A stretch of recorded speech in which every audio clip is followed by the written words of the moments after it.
Shalom. Hoje a nossa aula será sobre introdução bíblica.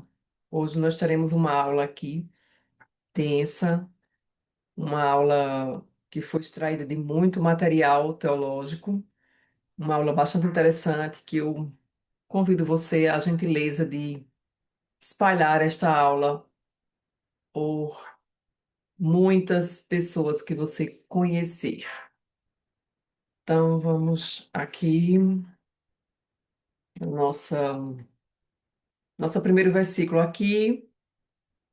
É, Jesus lhes respondeu: Vocês estão enganados, porque desconhecem as Escrituras e o poder de Deus. Neste versículo aqui, Jesus ele quebra paradigmas que existiam dentro do judaísmo, que traziam aqueles ensinos como palavra de Deus, mas na verdade eram enganos, eram enganos, eram enganos. E, na verdade, aqueles que achavam que eram doutores, que eram pessoas que eram estudiosos da palavra, na verdade, eles desconheciam as Escrituras e o poder de Deus. E essa tendência, ela é tão forte na vida do ser humano que hoje nós estamos em um momento da igreja no geral, não posso nem dizer da igreja brasileira, porque nós sempre adaptamos e trazemos o histórico das igrejas da Europa e dos Estados Unidos, e acaba chegando aqui por fim, mas por fim, nós já estamos dessa forma aqui. Nós já estamos numa igreja enganada que desconhece as Escrituras e o poder de Deus. E hoje se fala tanto em Escritura, e hoje tem tanto curso teológico, e hoje tem tanta gente falando, e hoje tem tanto conteúdo sendo ensinado, mas as pessoas, muitas, continuam sendo enganadas porque desconhecem as Escrituras e o poder de Deus. Toda a versão que eu costumo usar, né, a versão que eu costumo usar, a versão bíblica, é a Bíblia Judaica Completa, é uma tradução do judeu David Stern, então eu sempre utilizo a versão dele. Então vamos nos aprofundando aqui e vamos entendendo nessas coisas que estamos introdutoriamente aqui falando.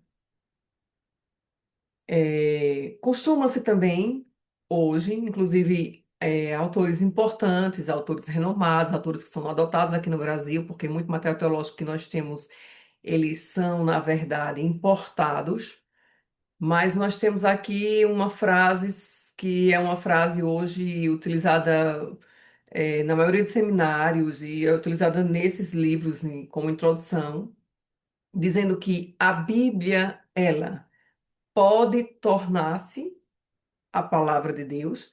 A Bíblia, ela pode ser a palavra de Deus, ela pode se tornar a palavra de Deus e ela pode conter a palavra de Deus.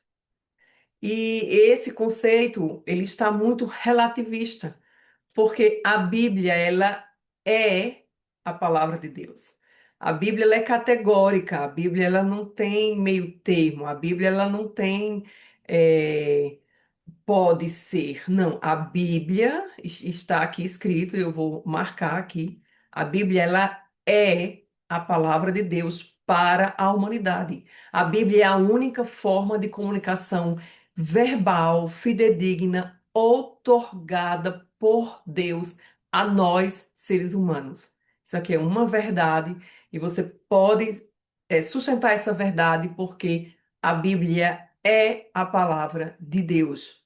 E nós vamos entender aqui por que a Bíblia é a palavra de Deus. Eu não vou apenas assegurar isso para você como um argumento sem lastro. Nós vamos lastrear essa palavra que está sendo dita aqui nesse momento. Então veja aqui o versículo de Êxodo, no capítulo 17, e o versículo 14. Observe aí, e deixa eu ver onde eu deixei minha Bíblia. Bom, a minha Bíblia nem está aqui, e eu vou buscá-la porque eu quero usar na tradução que eu falei que estou usando, porque eu tenho várias versões aqui agora. Mas eu vou pegar uma versão aqui para não ter que levantar e ir lá dentro. Então, vamos. Ah, essa aqui é a Holy Bible. Deixa eu pegar. Cadê a peixita? Eu vou usar a peixita aqui agora, contrariando o que eu disse que sempre uso David Stern. Então, vamos lá. Êxodo, é que eu levei a Bíblia lá para dentro para fazer um trabalho, e aí, quando eu vim para cá, eu esqueci de trazê-la. Então, Êxodo 17, e o versículo 14 diz assim. E talvez eu modifique alguma coisa do que está escrito aqui na peixita para adaptar aqui àquilo que eu criei. Depois disse o Senhor a Moisés: olha só a recomendação. Registra isto em um livro como memorial e o apresenta a Josué, pois apagarei completamente a memória de Amaleque de debaixo dos céus. Então, aqui o Senhor ele estava falando algo, ele estava profetizando algo aqui sobre um povo. E ele queria que aquilo fosse registrado para servir como memória. Por quê? Porque o ser humano tem aquilo que a gente costuma chamar aqui no Brasil de memória curta, né? Diz, não, porque o brasileiro tem memória curta. Então, o povo de Israel também poderia ter memória curta. E eu acho que é uma característica do ser humano, de quando está passando na pele, tudo bem, tá? Ok. Mas depois que passa muito tempo, esquece. E aqui, Deus queria que Moisés registrasse aquele fato, registrasse aquela profecia, registrasse aquela palavra para que servisse como memorial. Então é isso, o próprio Deus ele mandou registrar. E vamos ver mais.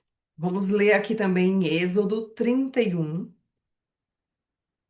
Êxodo 31, o versículo 18. Vamos ver o que é que diz aqui em 31, 18. Quando ele terminou de falar com Moisés no Monte Sinai, ele entregou as duas tábuas do testemunho. Eram tábuas de pedras, olha só, escritas com o dedo de Deus, com o que era escrita as tábuas com o dedo do próprio Deus. Então, essas palavras aqui são inquestionáveis, porque muitos dizem assim: ah, porque a Bíblia é um livro que foi escrito por homem, por pecador, por comedor, aqui na nossa região diz assim, comedor de farinha, comedor de feijão. Gente, a Bíblia foi escrita por quase 40 homens durante quase 2000 anos, e é verdade. E Deus, em coletivo com o ser humano que ele criou, que deu inteligência, que deu capacidade, disse: você vai escrever a palavra comigo. Você é coautor. Eu sou o autor dessa palavra, mas você é coautor comigo. Pega o pincel e vai escrever. Pega a pedra e vamos escavar nessa pedra e vamos escrever. Traz as pedras aqui porque eu vou escrever com o meu próprio dedo. Então, Deus, ele escreveu a Aseret Hadibrot, as 10 palavras, os 10 mandamentos, com o seu próprio dedo. E o Aseret Hadibrot, as 10 palavras, os 10 mandamentos, eles são a lei basilar. A partir daquelas 10 palavras que Deus pronunciou ali, todo o resto foi construído. E nada pode contradizer o que está ali. Tudo tem que seguir o que está escrito. Então, vejamos também em Êxodo, no capítulo 34, e o versículo 1, primeiro versículo aqui. Depois disso, o Senhor disse a Moisés: esculpe para ti 2 tábuas de pedra, como as anteriores, e escreve sobre as tábuas as mesmas palavras que estavam sobre as primeiras tábuas, as quais quebraste. Então, todo mundo lembra do episódio que Moisés estava lá durante aqueles dias, recebendo de Deus o Aseret Hadibrot, aquelas tábuas das palavras de Deus para Israel e para toda a humanidade. O que acontece? Moisés quebra aquelas tábuas no pé da montanha quando ele descobre que o homem tinha pecado, que o homem tinha feito um bezerro de ouro, que estavam ali fazendo aquela festa e adorando um Deus estranho. Então ali Moisés quebra. Aí Deus, aqui no versículo, como vimos no versículo 1 do capítulo 34 de Êxodo, ele diz o quê? Quebra, esculpe novamente mais 2 pedras e vem e vamos escrever aqui as mesmas palavras que estavam escritas na primeira pedra. Então, nós entendemos o quê?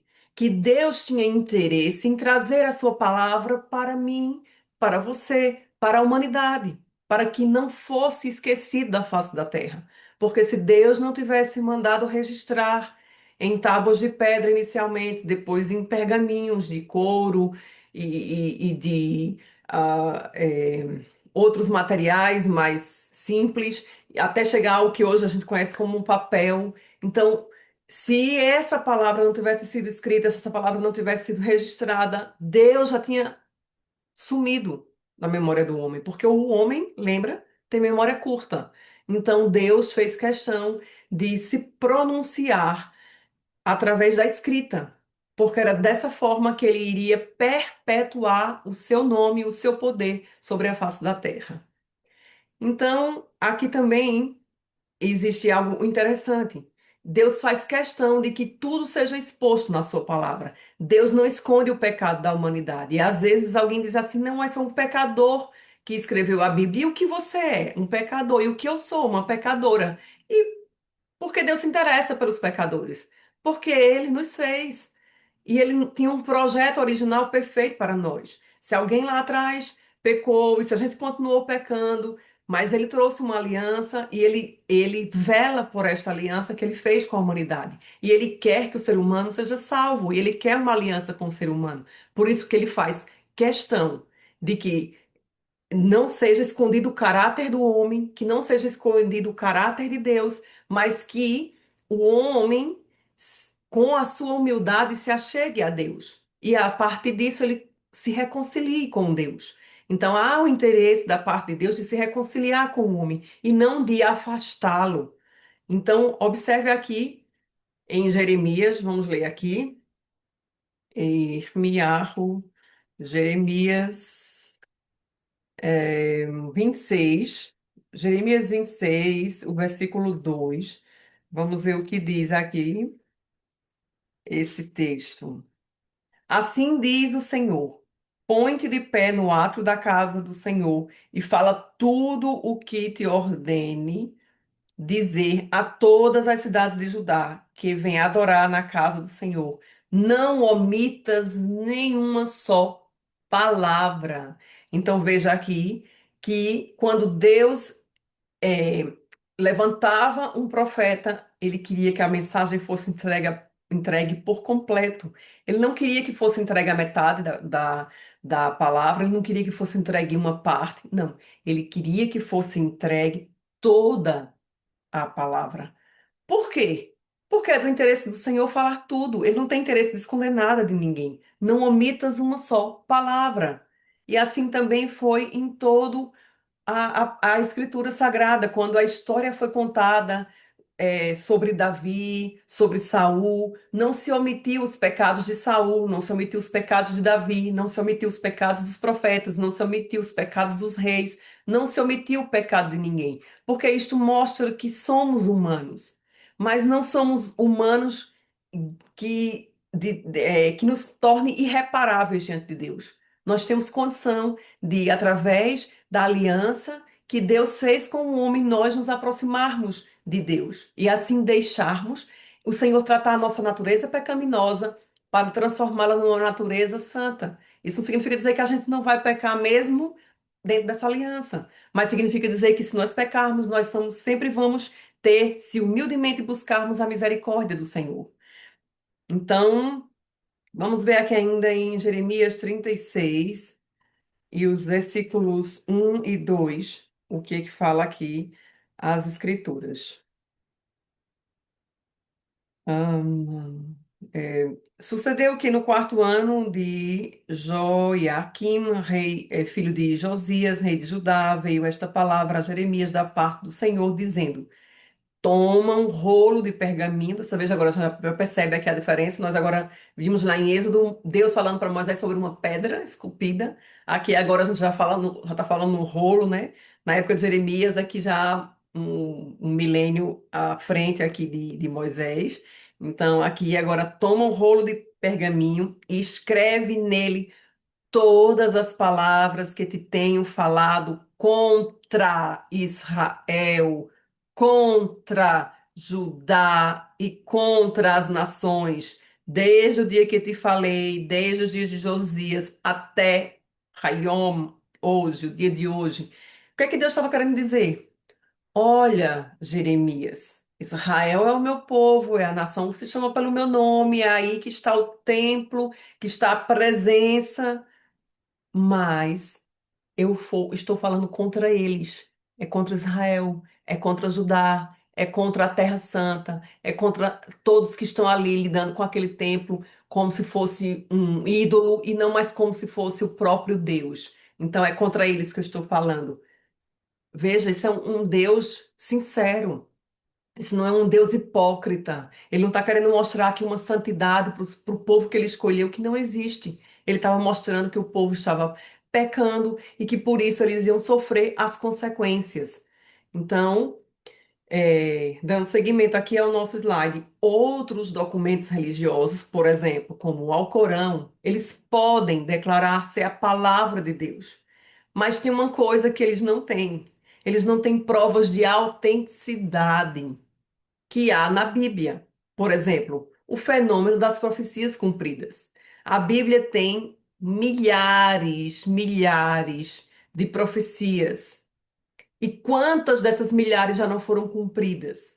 Isso aqui é uma prova de autenticidade que a Bíblia tem. E quantas vezes a atual ciência e a ciência do passado, a ciência do presente e a ciência do futuro ainda não vai comprovar coisas que estão escritas na Bíblia há milênios de anos atrás, mas que nunca foi descoberta pelo homem, mas que está sendo descoberta pela ciência. Então, quantas vezes a arqueologia também tem comprovado muitas das passagens, das histórias que se passaram, dos reinos que se passaram na Bíblia. Quantas cidades até hoje têm o mesmo nome desde a época bíblica? Então, a Bíblia é um documento autêntico.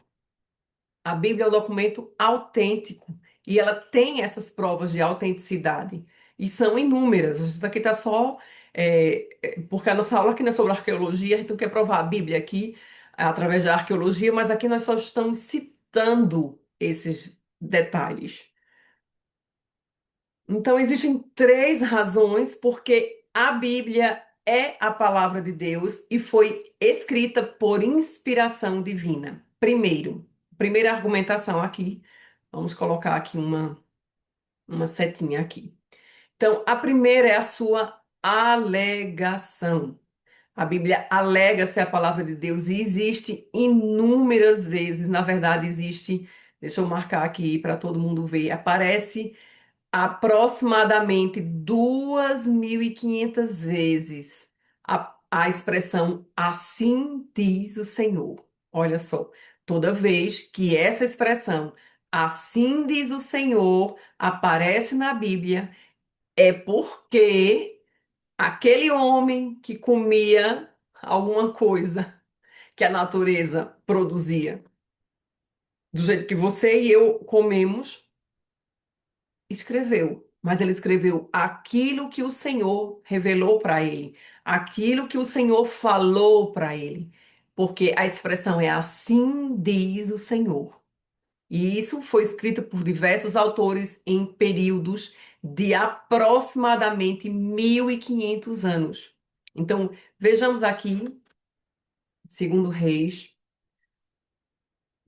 segundo Reis, no capítulo 19, e o versículo 33. Mas pelo caminho, deixa eu ver se é isso mesmo, mas pelo caminho que chegou, por ele voltará e não entrará nesta cidade. Assim diz o Senhor. Nessa versão aqui diz: declara Yahvé, declara o Senhor. Então, quando a Bíblia ela está quando o profeta está apenas sendo o canal de transmissão, vai estar em aspas, e ele vai dizer, assim diz o Senhor, ou no início do texto, ou no final do texto, ou das duas formas. Ou no início do texto, no final do texto, ou no início do texto, no meio do texto, no final do texto, durante todo o texto. Assim diz o Senhor. Vamos ver também Isaías 28, Isaías 28, 16, que diz o seguinte: Portanto, assim diz Yahvé Deus. Eis que põe uma pedra em Sião, pedra aprovada, angular e preciosa, fundamento principal do muro. O que crer não terá temor. Olha, isso é uma profecia maravilhosa. Mas claro que aqui a gente não vai discutir a profecia, que é linda, perfeita, maravilhosa, amo a pedra angular. Mas aqui é somente para a gente perceber que o profeta, quando ele iniciou a palavra que foi a ele trazida, revelada pelo próprio Deus, ele disse, portanto, assim diz Yahvé Deus, né? Aqui, essa palavra que está colocada como Yahvé é o tetragrama, o Yud, Rei, Vav, Rei, o nome original de Deus, que, segundo essa versão, aqui seria adaptado aí como Yahvé. Ainda temos aqui em Jeremias 6, vamos analisar tudo isso. A gente vai finalizar nesse slide aqui, depois eu faço uma nova aula para que a gente não fique aqui muito extenso nessa aula aqui, mas vamos fazer uma aula aqui bastante aprofundada, vamos fazer uma aula embasada na palavra, porque quem quer ensinar sobre a palavra tem que abrir a palavra e ler a palavra. Então, a palavra ela tem que ser lida, a palavra tem que ser conhecida, a palavra tem que ser divulgada, porque ela é que é a palavra de Deus. Então, Jeremias 6:22 diz o seguinte: Assim diz Yahvé, se fosse a judaica, ele diz, assim diz Adonai. Então, não vou nem ler o restante do versículo, porque o que nos interessa aqui é só essa alegação. Assim diz o Senhor. Então, aqui nós temos Ezequiel 18, Ezequiel, profeta Ezequiel, no capítulo 18 e o primeiro versículo, vamos ver aqui. E veio a mim a palavra do Senhor dizendo. Veio a mim a palavra do Senhor dizendo. Então, aqui já foi uma forma diferente aqui que Ezequiel utilizou, mas não destoa daquilo que a palavra assim diz o Senhor, quer dizer que foi Deus que falou, foi Deus que falou. Então ele está só ali entregando o recado, não é criação dele, ele não achou isso na lua, ele recebeu de Deus. Então aqui Zacarias, no capítulo 8, versículo 2, diz assim: Assim diz Yahvé dos exércitos, o Senhor dos exércitos. Então, assim diz o Senhor dos exércitos. Aqui agora é o Deus brabo, viu? Senhor dos exércitos, quando ele manda um recado para alguém. Oh my God. Então, ainda vamos ler Jeremias para a gente finalizar aqui, não deixar nenhum desses versículos sem serem lidos. Jeremias, capítulo 1. Veja aí Jeremias 1 e os versículos 11 e 12, que diz assim: Depois veio a minha palavra do Senhor dizendo: Que tu vês, Jeremias? E eu respondi: Eu vejo uma vara de amendoeira. Então me disse Yahvé: Bem vistes, porque eu apresso minha palavra para cumpri-la. As outras versões diz que ele vela por sua palavra para cumpri-la. Então aqui nós vemos que existe um contato entre Deus e o profeta. E ali Deus mostra, dá uma visão para o profeta de algo. O profeta estava vendo uma planta. O que é que você está vendo? Eu estou vendo uma planta. E o que que essa planta tem? Ah, essa planta, ela está aqui, está florescendo. Ah, então, como você está vendo esta planta, está acontecendo o que você está vendo, mas eu quero te garantir que eu velo pela minha palavra. Então, aqui era uma conversa entre o profeta e Deus, assegurando de que ele iria cumprir o que estava dizendo. Então, a Bíblia é a palavra de Deus por sua alegação. Vamos marcar aqui, vamos deixar marcadinho aqui, porque a gente já explanou essa parte. Então, a Bíblia é a palavra de Deus. Veja aqui, eu vou estar sempre reafirmando isso aqui, porque eu não quero que ninguém fique com dúvida de que a Bíblia é, é a palavra de Deus. E a sua alegação é um dos argumentos. O segundo argumento aqui é a sua aparência. Então vamos agora estudar aqui sobre a aparência das Escrituras. Sua aparência. Vamos lá, vamos ver o que é que esse argumento tem aqui a nos dizer. A diversidade de assuntos tratados, a sabedoria, a honestidade, que transparece, são características que preconizam um ser, uma pessoa digna de ser honrada, como Deus.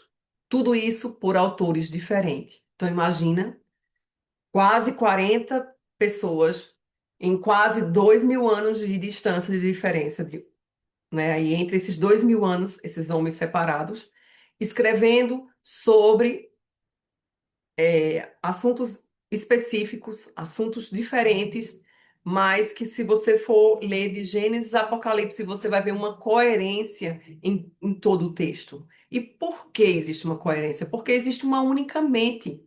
Existe uma mente que fez tudo isso, que inspirou tudo isso. É uma mente que trouxe tudo isso à existência. Então vamos aqui marcar algumas coisas aqui. Olha, a diversidade de assuntos tratados, a sabedoria que envolve essa palavra, a honestidade. Por que a honestidade? Nós acabamos de ver que Deus não escondeu que ficou furioso contra o seu próprio povo, que é Israel. Deus não escondeu os pecados de Israel, Deus não escondeu os pecados dos reis de Israel.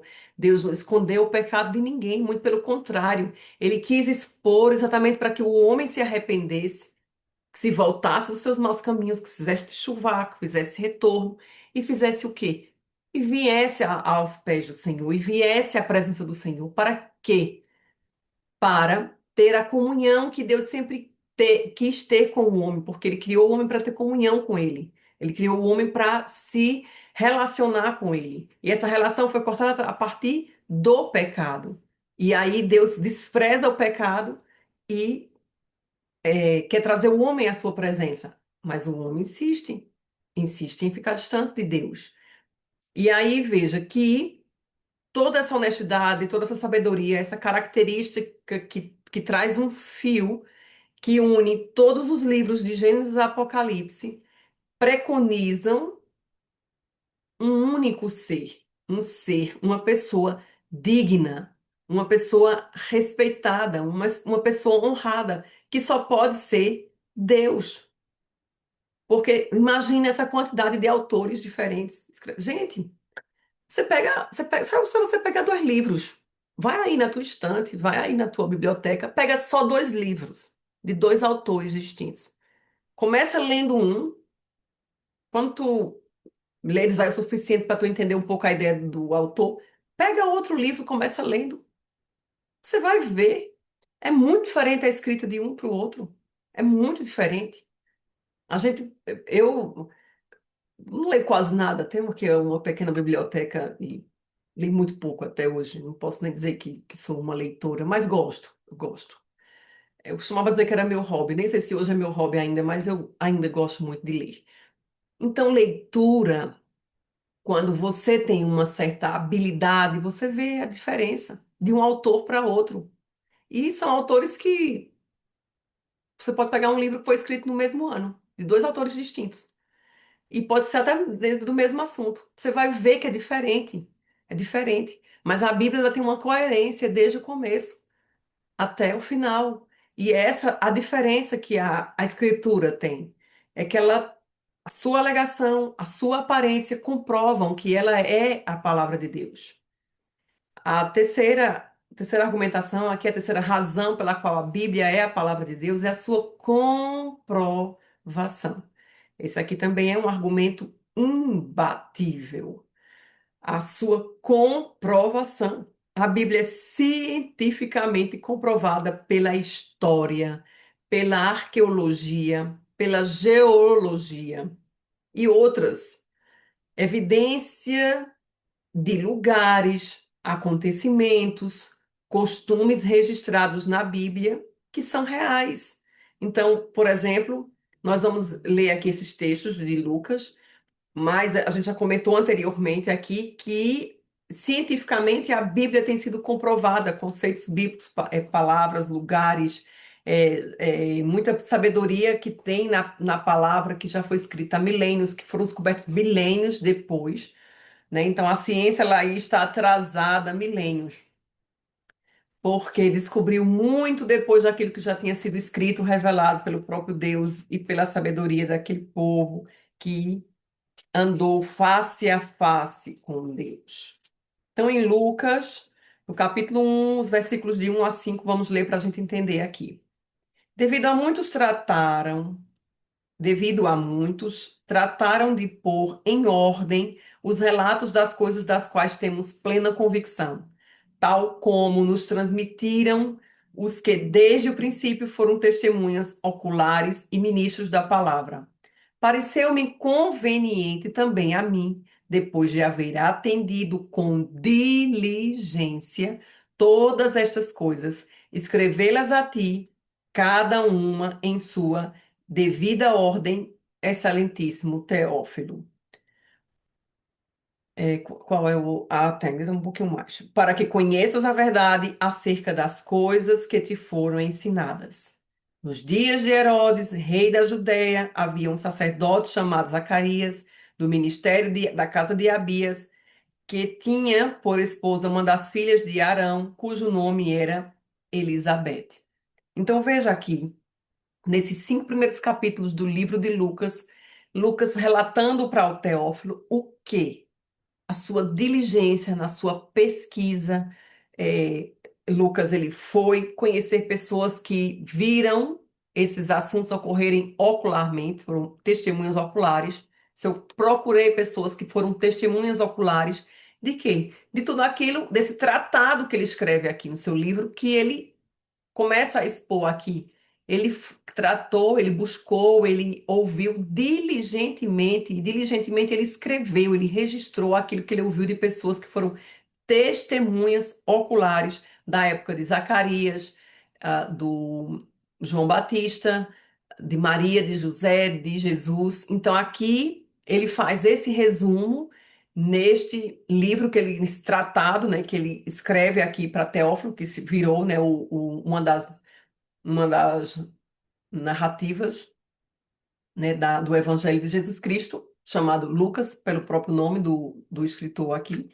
Então, ele compõe esse livro aqui através dessas testemunhas oculares que viveram e presenciaram e ouviram e sentiram e cheiraram tudo aquilo que aconteceu durante esse período aí em que Jesus andou na terra. Então, ainda existe aqui outro registro em Lucas, vamos ler ainda. Lucas 3 do 1 ao 5. Sim, aí ele registra também aqui, eu esqueci aqui de registrar, que ele diz, ó, nos dias de Herodes, rei de onde? Da Judéia, ele cita local, ele cita o nome do rei, ele diz o tipo, né, aqui o Herodes. Havia um sacerdote, ele diz o nome do sacerdote Zacarias, aí diz de onde esse Zacarias era. Ele era do ministério da casa de Abias, então ele traz todo o histórico aqui, para que ninguém fique com dúvida quem eram os personagens, quando os personagens estiveram presentes na história.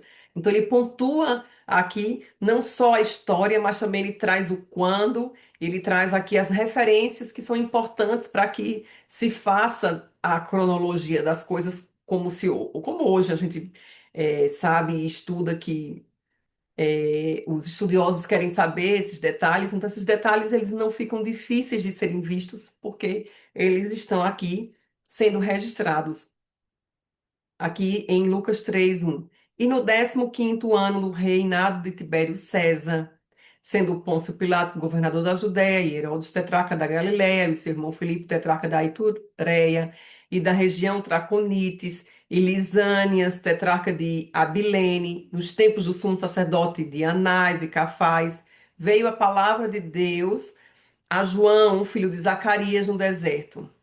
Então ele andou por toda a região circundante do Jordão, anunciando o batismo do arrependimento para o perdão dos pecados Então veja aqui que ele pontua quem era o governante, quem era o presidente, quem era o prefeito.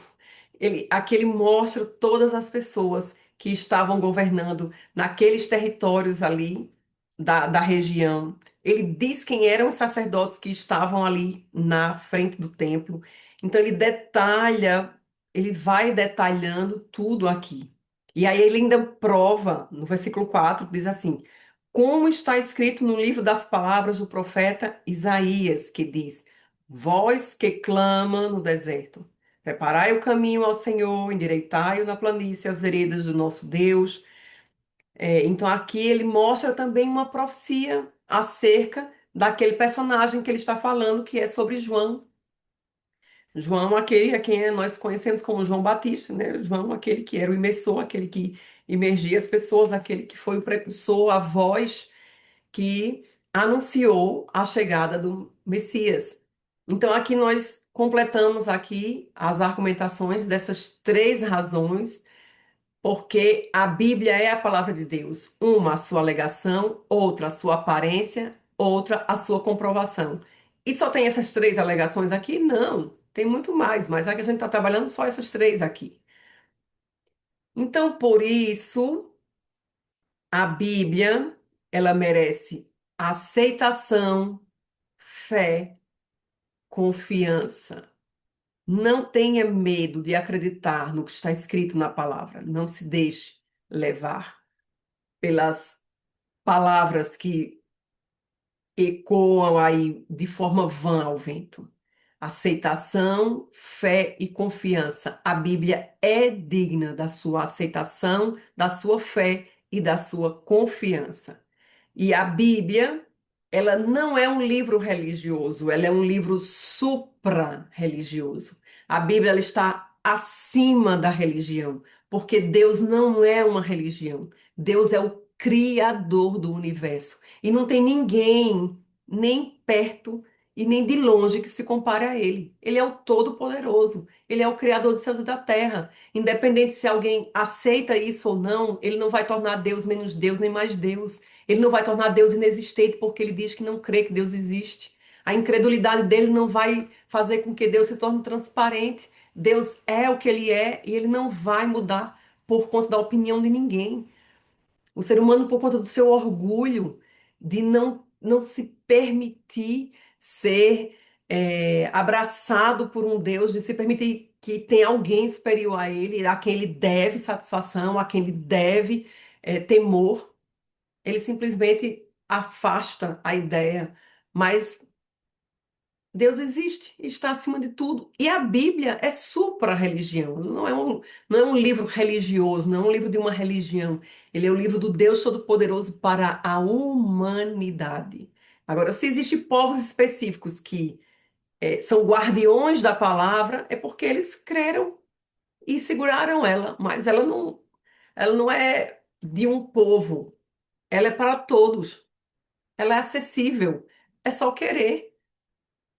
E ela está aí, traduzida em centenas de línguas. Até hoje se traduz a Bíblia para línguas, para dialetos, para povos que ainda não foram alcançados. A Bíblia está sendo traduzida para que essas pessoas tenham conhecimento, porque a Bíblia está acima de uma religião. Ela é a palavra de Deus. Então prepare-se para dar uma resposta racional da sua esperança. Isso aqui é algo importante. Porque às vezes as pessoas pensam que por ter uma vida de ir à igreja, voltar, ah, eu não roubo, eu não mato, eu não sei o quê, mas se perguntar a ele coisas sobre sua fé, ele não sabe responder. Se perguntar detalhes sobre sua fé, ele não sabe responder. Gente, o cristão, a pessoa que se coloca na posição de crer em Deus, de crer em Jesus, ele precisa se preparar. Ele precisa conhecer o livro da sua fé. Ele precisa conhecer a palavra. Porque se alguém perguntar, você precisa ter resposta na ponta da língua.